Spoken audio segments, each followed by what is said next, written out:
Hello guys, എല്ലാവർക്കും ഇന്ന് നല്ലൊരു ദിവസം നേരുന്നു. അപ്പം അതിൻ്റെ ഇടയ്ക്ക് ഞാൻ ഇവന്മാരെടുത്തിട്ട് പോയി, പിള്ളേർ കിടന്നൊച്ചയുണ്ടാക്കിയപ്പോൾ അവരെടുത്തിട്ട് പോയി. അങ്ങനെ പിന്നെ നേരത്തെ എഴുന്നേൽക്കൽ പതിവല്ല, കാരണം ആർക്കും പോകണ്ട. അപ്പുക്കുട്ടൻ്റെ വണ്ടി വന്നത് 9 മണി 9:15. പിന്നെ എനിക്ക് 10 മണിക്ക് പോയാൽ മതി, കുഞ്ഞപ്പനും 10 മണിക്ക്. പിന്നെ വേറെ ആരും പോകണില്ല, അതുകൊണ്ട് ചോറ് ആർക്കും കൊണ്ടുപോകണ്ട. അതുകൊണ്ട് 7 മണിക്കൊക്കെ എഴുന്നേൽക്കണം. പിന്നെ എവിടെയെങ്കിലും പോകണമെന്ന് വെച്ചാൽ ഇച്ചിരി നേരത്തെ എഴുതും, കാരണം ഇതെല്ലാം ചെയ്ത് വെച്ചിട്ട് വേണം പോകാൻ. വെച്ചാൽ എല്ലാം ചെയ്ത് വെക്കുന്നതല്ല കേട്ടോ, അച്ചായി അമ്മയൊക്കെ ചെയ്തോളൂ. പാല് കാച്ചി വെച്ചിട്ട് മുറ്റമൊക്കെ തൂത്തിട്ട് അങ്ങനെയുള്ള കാര്യങ്ങൾ, അല്ല വേറൊന്നുമില്ല. അപ്പം എന്നാൽ പാലൊക്കെ കാച്ചി വെച്ചേക്കാമല്ലോന്ന് ഓർത്ത് അങ്ങനെ എന്നാൽ പാല് കാച്ചി ചായക്കുള്ള വെള്ളവും വെച്ചേക്കണം. അപ്പോൾ ഞങ്ങൾക്ക് അടുപ്പ് സ്റ്റൗ ഒരു സ്റ്റൗവിൽ നിന്ന് ചെറിയ തീവന്നത്, മറ്റേ സ്റ്റൗവിൽ നല്ല തീവണ്ട്. ഈ ചെറിയ തീവന്നെ ഞാൻ കുറേ വട്ടം ഞാൻ നോക്കി, പക്ഷേ എനിക്ക് കഴുകൊക്കെ ചെയ്ത്, അതുകൊണ്ട് എൻ്റെ പണിയൊന്നും പെട്ടെന്ന് തീരും. അതെന്താ അങ്ങനെ വലിയ തീ വരാനിട്ട് എന്ത് ചെയ്യും? ചായയും വെള്ളം വെച്ചാൽ പെട്ടെന്ന് ഐഡിയ എന്തെങ്കിലും ഉണ്ടെങ്കിൽ എനിക്ക് അത് പറഞ്ഞ് തന്നെ. ഒറ്റ അടുപ്പിൽ നീ വലുതായിട്ട് വരുവുള്ളൂ, മറ്റേലൊരു കുഞ്ഞതായിട്ട് വന്നുകൊണ്ട് ഒരു പണിയും നടക്കില്ല എൻ്റെ. ഇനി ആ പാല് തിളച്ച് വന്നതിന് ശേഷം മാത്രമേ ചായ വെക്കാൻ പറ്റുള്ളൂ.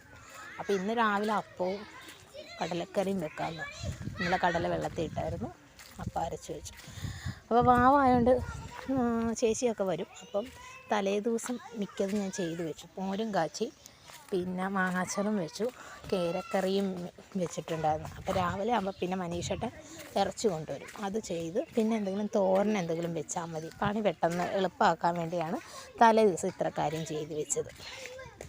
അല്ലെങ്കിൽ പിന്നെ എല്ലാം കൂടി നടക്കില്ല. അമ്പലത്തിലും പോകണം, ഈ പണികളെല്ലാം നടക്കും, പിന്നെ കുഞ്ഞാപ്പൂൻ്റെ കാര്യം ഒന്നും നടക്കില്ല. അതുകൊണ്ട് ഇതൊക്കെ തലേ ദിവസം കുറച്ചൊക്കെ ചെയ്ത് വെക്കും. പിന്നെ പിറ്റേന്ന് വരുമ്പം പണി പെട്ടെന്നാണല്ലോ. അപ്പം ഇനിയിപ്പം മുറ്റം തൂക്കാനുണ്ട്. മുറ്റം തൂത്തിട്ട് വേണം പോയി കുളിക്കാൻ. അച്ചായ എഴുന്നേറ്റിട്ടുണ്ട്, എന്നാൽ നമുക്ക് പോയി മുറ്റം തൂത്തിട്ട് വരാം. Come on guys.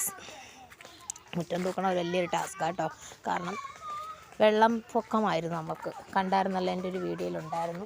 അതിനെക്കാട്ടി വെള്ളം പിന്നെയും കയറിയിട്ടത്, പക്ഷെ അന്ന് വീഡിയോ എടുക്കാൻ പറ്റിയില്ല.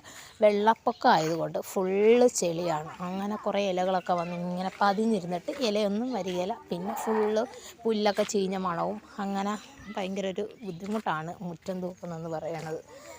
പിന്നെ ചുറ്റും ഇച്ചിരി പാടാണ് വെച്ചാൽ ആ തോടൊക്കെ ഉള്ളതുകൊണ്ട് അവിടെ നിന്നുമൊക്കെ ഇങ്ങനെ വെള്ളം കയറി വന്നുകൊണ്ട് ഫുള്ളൊരു മറ്റേ ചെളിയും കാര്യങ്ങളൊക്കെയാണ്. പിന്നെ ഇവന്മാർ കുറേ മുറ്റത്ത് കുറേ ഇല കൊണ്ടിട്ടിട്ടുണ്ടായിരുന്നു, അതൊക്കെ അല്ല ഞാൻ അവിടെ ഒന്നും തൂക്കിയില്ലായിരുന്നു. അവന്മാർ കൊണ്ട് കുറേ ഇലയിട്ട്, അപ്പം അതൊക്കെ ഒന്ന് തൂത്ത് കളഞ്ഞു. സമയം പോയിക്കൊണ്ടിരിക്കുകയാണ്.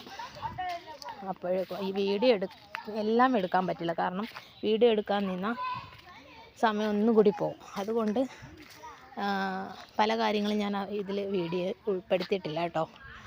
അപ്പോഴേക്കും പിന്നെ കുഞ്ഞാപ്പ് എഴുന്നേറ്റപ്പം കുറച്ച് നേരം അവനെ എടുത്തുകൊണ്ടിരുന്നു. പിന്നെ സമയം പോകുന്ന കരുതിയപ്പോൾ ഞാൻ വേഗം അവനക്ക് ഫോണും എടുത്ത് വെച്ച് കൊടുത്തിട്ട് ഞാൻ പോയി കുളിക്കാമല്ലോ നോക്കി.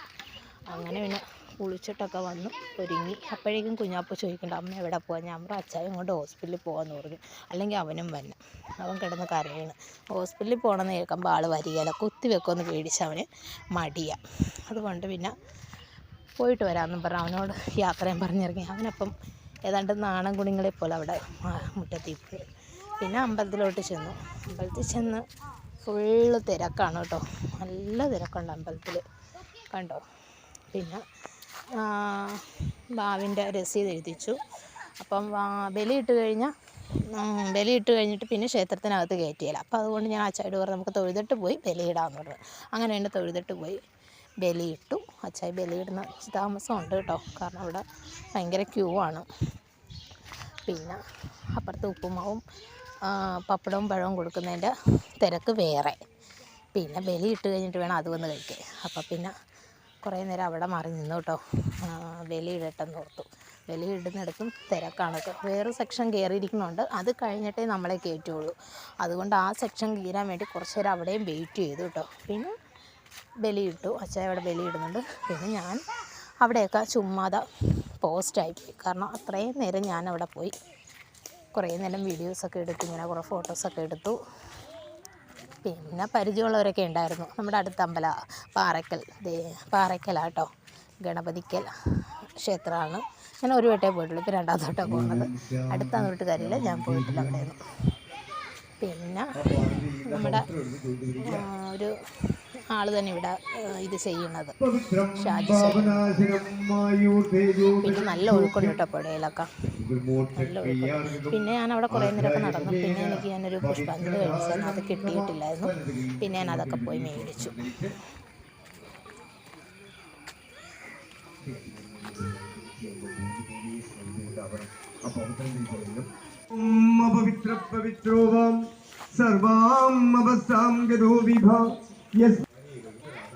അവിടുത്തെ എന്ന് പറയുന്നത് ഈ ഒരു ഇതുപോലെ അത് ഇന്നായിരിക്കും തന്നെ കേട്ടോ. ഈ ഗണപതി പ്രസാദം പോലെ തരും, നല്ലൊരു ചന്ദനവും തരും.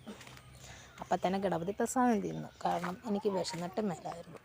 എനിക്ക് 7:30-8 മണിയാകുമ്പോൾ ഫുഡ് കഴിച്ചിരിക്കണം, അല്ലെങ്കിൽ എനിക്ക് എന്തോ പോലെ. പിന്നെ അത് പിള്ളേർക്ക് പോലും കൊടുക്കാൻ നോക്കിയില്ല, അവിടെ നിന്ന് തന്നെ അത് തട്ടിയിച്ചു. ഇത് കഴിഞ്ഞിട്ട് വേണം ഇനി ഉപ്പുമാവും പഴവും പപ്പടവും പോയി തിന്നാൻ.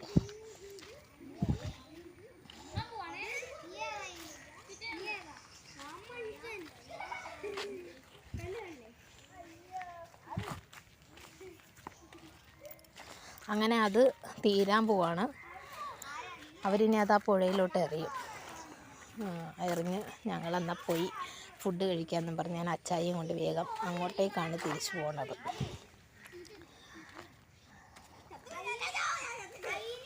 അവിടെ ചെന്നപ്പോഴും എല്ലാവരും കഴിച്ചുകൊണ്ടിരിക്കുന്നു.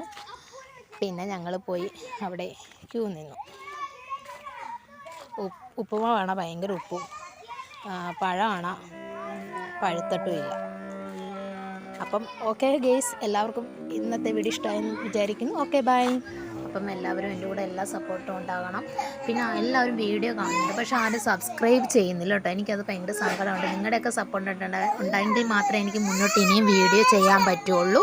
അപ്പം എല്ലാവരും എനിക്ക് സപ്പോർട്ട് ചെയ്യുക. Okay bye, thank you.